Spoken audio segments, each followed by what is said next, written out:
Ya, Rom. Oke, izin Pak Barista. Sorry, bukan barista, Barita. Oke, siap. Mohon izin Pak Barita Simanjuntak terkait tindak pidana korupsi ini yang oleh Harvey Muiz, suami dari Sandra Dewi. Gimana nih Pak terkait berita isu yang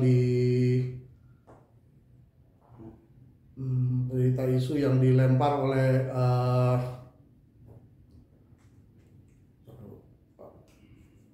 Kejaksaan akan terus Kejaksaan Agung terus mengusut aliran dana yang terkait kasus timah yang terkait dengan Harvey Muiz. Itu gimana nih Pak? Ya, memang kan sekarang itu era penegakan hukum khususnya tindak pidana korupsi itu tidak hanya berhenti di tindak pidana korupsinya saja. Karena makin dirasakan kalau hanya menangkap para tersangka itu lalu uangnya tidak kembali, kan ini sangat ironis ya, karena kerugian negaranya sangat besar.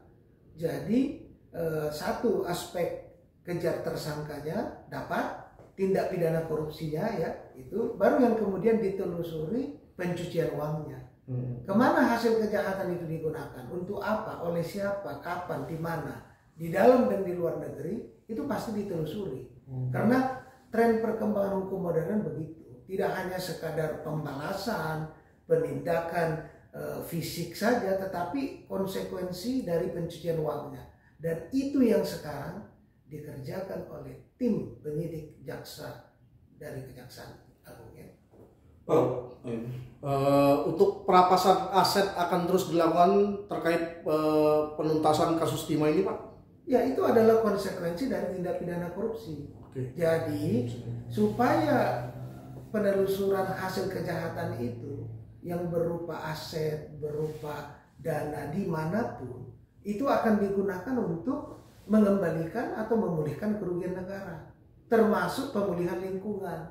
Kan begitu. Siapa yang menanggung semua kejahatan yang sudah terjadi ini? Aspek lingkungan tentu harus dirampas. Uang hasil kejahatan itu ditaruh di mana? Ditelusuri. Siapa yang terlibat?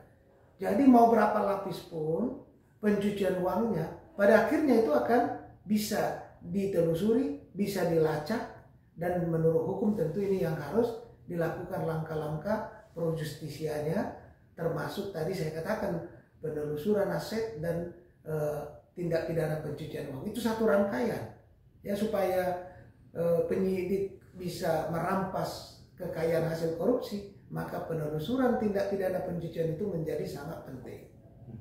Pak, yang update terakhir itu kan yang kemarin di Kejagung ya, itu kan update yang tentang 5 tersangka baru dari direktur masing-masing PT, itu gimana Pak?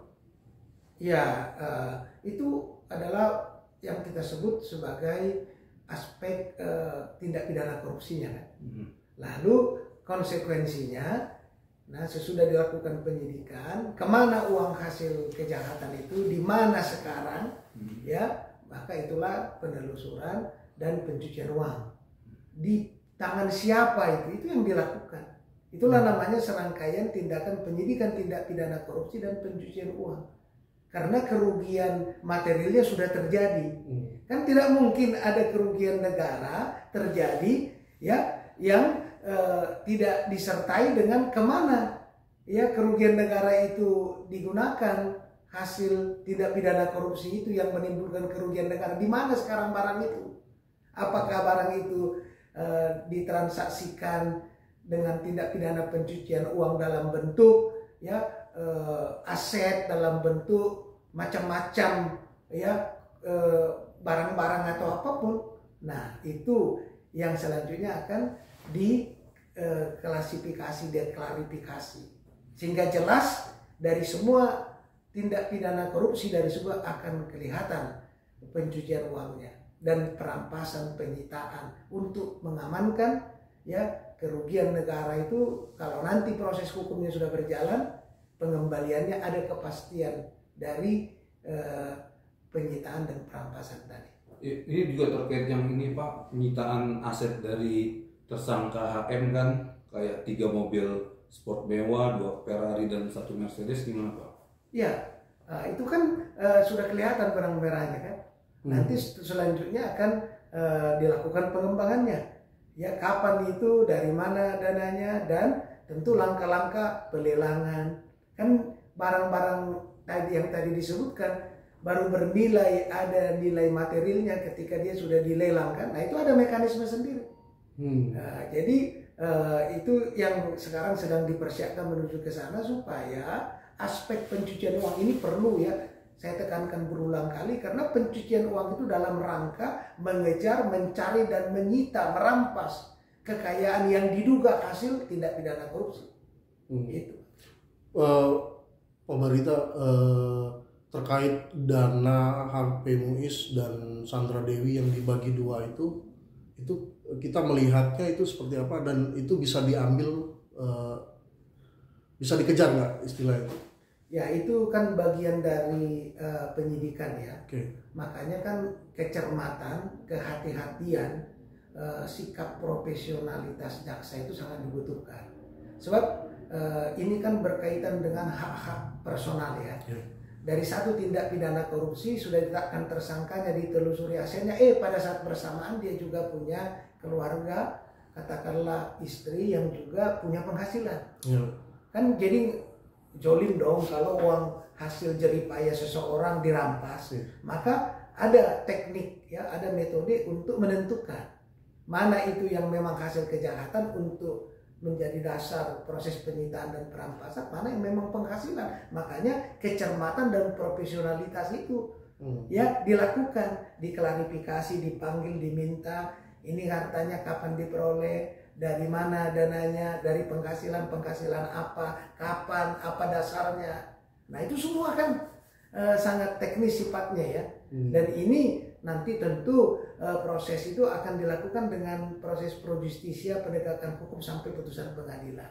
Jaksa mengumpulkan semua barang alat bukti itu, memformulasikan dakwaannya, membawa ke persidangan untuk menjelaskan tindak pidana korupsinya dan TPPU-nya, serta meminta hakim untuk menjatuhkan putusan.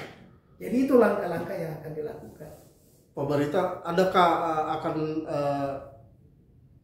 Kejaksaan Agung akan menambah tersangka lagi dengan kasus timah ini? Ini akan tergantung dari dinamika kasusnya, Mas, kan gitu. Makanya beberapa kali kesempatan kan kita perlu juga menyampaikan ke masyarakat edukasi dalam sebuah tindak pidana korupsi itu akan sangat bergantung pada bukti-bukti hukum, ya, alat-alat bukti tadi, fakta-fakta hukum. Kadang bukti alat atau fakta-fakta hukum atau perbuatan yang dilakukan itu bisa ditemukan di dalam pelaksanaan operatornya. Maka di level bawahnya kena dulu. Bisa jadi yang pertama ditemukan alat buktinya justru di level menengah atau level atas. Nah, kejaksaan kan sudah membuktikan itu. Kasus Jiwasraya, Asabri, kasus